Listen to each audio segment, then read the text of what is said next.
Subscribe कीजिए royal teacher को education संबंधी न्यूज़ तुरंत पाने के लिए।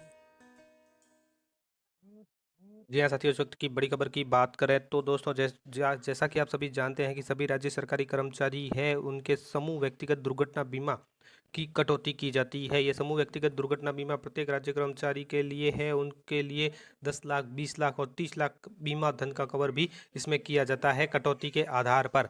जैसी कटौती हम करवाते हैं उसी के अनुसार बीमा धन कवर किया जाता है। समूह व्यक्तिगत दुर्घटना बीमा योजना के अंतर्गत जो नवीन दिशा निर्देश प्राप्त हुए हैं, उस नवीन दिशा निर्देश के अनुसार अब ये कटौती आईएफएमएस पर भी होगी। आईएफएमएस 3.0 शुरू हो चुका है, अब ये कटौती आईएफएमएस 3.0 पर होगी। जो दिशा निर्देश है उसके बारे में आप बात कर लेते हैं। राजस्थान सरकार वित्त एवं बीमा विभाग की ओर से जारी इस आदेश के अनुसार 1 मई 1995 से व्यक्तिगत दुर्घटना बीमा योजना लागू की गई थी और प्रत्येक वर्ष राज्य बीमा प्रावधायी निधि विभाग से साधारण बीमा निधि कार्यालय से समूह व्यक्तिगत दुर्घटना बीमा पॉलिसी राज्य कर्मियों हेतु प्रत्येक अप्रैल माह के वेतन से प्रीमियम की राशि कटौती की जाती है। यानी प्रत्येक अप्रैल माह का जो महीना है उसमें ये कटौती की जाती है। और वर्ष 2024-25 की जो कटौती है 1/5/2024 से 30/4/2025 की अवधि के लिए वैलिड है। इस तालिका के अनुसार अगर आप कार्मिक 700 रुपये अपने वेतन से कटौती करवाता है तो 10 लाख का बीमा धन कवर होगा। 1400 रुपये कटाता है तो 20 लाख का, इसी प्रकार 2100 रुपये कटवाता है तो 30 लाख का बीमा धन कवर इसके अंतर्गत होता है। ये कटौती प्रत्येक राज्य कर्मचारी को करवानी होती है अपने वेतन से। वो जितनी कटौती करवाता है उसी के अनुसार उसका बीमा धन कवर माना जाता है। इसके लिए कुछ दिशा निर्देश जारी किए गए हैं, उसके बारे में हम बात कर लेते हैं कि राजस्थान कैडर के अखिल भारतीय सेवा के समस्त अधिकारियों सहित राज्य सरकार के समस्त अधिकारी कर्मचारी लिखा गया है। समस्त कटौती यानी सभी कर्मचारियों अधिकारियों के लिए कटौती होगी अप्रैल के महीने में, यानी अप्रैल दे मई 2024 के वेतन से ये कटौती इस तालिका के अनुसार होगी। समस्त आहरण वितरण अधिकारी यानी डीडीओ अपने क्षेत्राधिकार में कार्यरत समस्त अधिकारियों कर्मचारियों के वेतन से पे मैनेजर पोर्टल, पीआरआई प्री पे मैनेजर, एसआईपीएफ पोर्टल के माध्यम से कार्मिक द्वारा चयनित श्रेणी के अनुसार प्रीमियम की कटौती करेंगे।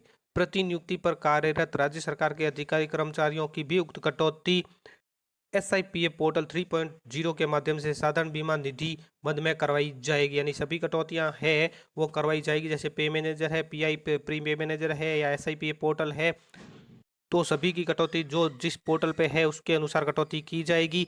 और समस्त डीडीओ अपने क्षेत्राधिकार में आने वाले अधिकारी कर्मचारियों से एसआईपीएफ पोर्टल 3.0 में प्रस्ताव पत्र की पूर्ति करवाई जाएगी। ये किस प्रकार करना है उसके लिए दोस्तों आपको अलग से एक वीडियो जारी करके बताया जाएगा कि एसआईपीएफ पोर्टल 3.0 के माध्यम से आप इसको किस प्रकार करोगे। फिलहाल अभी उससे पहले हम दिशा निर्देशों की जानकारी कर लेते हैं। और तो एसआईपीएफ 3.0 में प्रस्ताव आपको देने के लिए किसी भी एक श्रेणी का चयन करवाया जाएगा। इसके अलावा मोस्ट इम्पोर्टेंट बात यह है कि यदि कोई कार्मिक उपरोक्तानुसार किसी भी विकल्प का चयन नहीं कर यदि कोई प्रीमियम कटौती नहीं करवाना चाहता है तो समस्त संबंधित डीडीओ द्वारा उसकी प्रीमियम कटौती नहीं की जाएगी। साथ ही जिन कार्मिकों द्वारा गत वर्ष एसआईपीएफ पोर्टल पर ऑनलाइन प्रस्ताव प्रस्तुत किया जा चुका है, वर्तमान में न तो मनोनयन परिवर्तन करना है न ही श्रेणी के विकल्प में कोई परिवर्तन करना है, तो उन्हें प्रस्ताव पत्र भरना आवश्यक नहीं है। ऐसी स्थिति में डीडीओ कार्मिक द्वारा पूर्व में दिए गए विकल्प के अनुसार ही कार्मिक के वेतन से प्रीमियम कटौती किया जाना सुनिश्चित करेंगे। कार्मिक के द्वारा दिए गए विकल्प के अनुसार प्रीमियम कटौती करने का पूर्ण उत्तरदायित्व संबंधित डीडीओ अधिकारी का रहेगा। इसके अलावा जो महत्वपूर्ण निर्देश है कि किसी कार्मिक द्वारा एक बार विकल्प प्रस्तुत किए जाने तथा आहरण वितरण अधिकारी द्वारा प्रीमियम कटौती कर लिए जाने के बाद वर्ष के दौरान कार्मिक द्वारा विकल्प में परिवर्तन नहीं करवाया जा सकता। यानी अगर कार्मिक एक बार जो विकल्प प्रस्तुत कर देता है, डीडीओ प्रीमियम की कटौती कर लेता है, तो उसके बाद कोई परिवर्तन या चेंजेज नहीं किया जा सकता। इसी प्रकार कार्मिकों द्वारा एसआईपीएफ पोर्टल के माध्यम से प्रीमियम कटौती भी एक बार ही जमा कराई जाएगी। उसके द्वारा बीमित वर्ष में अधिक बीमा धन हेतु बाद में प्रीमियम की अंतर राशि कटौती नहीं की जा सकेगी। यानी अगर आपको कटौती करवानी है तो एक बार में ही आप सोच विचार कर कटौती करवाएं, बाद में अंतर राशि जमा नहीं करवाई जाएगी। इसके अलावा प्रोबेशन ट्रेनी पर भी ये योजना लागू होगी। यानी पॉइंट नंबर 7 ये कहता है कि प्रोबेशनल ट्रेनी जो भी है उन पर भी योजना लागू होगी और श्रेणी 1 से 3 में से विकल्प लेने की स्थिति में प्रथम वेतन से 24-25 हेतु दे प्रीमियम की राशि आईआरडीए के नियमानुसार प्रोरेटा के आधार पर काटी जाएगी। साथ ही समस्त डीडीओ ये ध्यान में रखेंगे कि उनके अधीनस्थ जो भी राज्य कर्मचारी है उनके अप्रैल दे मई के वेतन से बिल में से कटौती कर ली गई है आवश्यक प्रीमियम की। और जिन अधिकारी कर्मचारियों का माह अप्रैल दे मई 2024 का वेतन किसी कारण से आहरित नहीं हो रहा है, तो ऐसे अधिकारी कर्मचारी चयनित विकल्प के अनुसार व्यक्तिगत स्तर पर प्रीमियम की राशि SIPF पोर्टल 3.0 के माध्यम से 31/5/2024 से पूर्व सावधान बीमा निधि में जमा कराएंगे। और पुलिस विभाग के अधिकारी, वर्दीधारी अधिकारी कर्मचारी जिनके प्रीमियम का भुगतान राज्य सरकार द्वारा किया जाता है, उन पर यह योजना लागू नहीं होगी।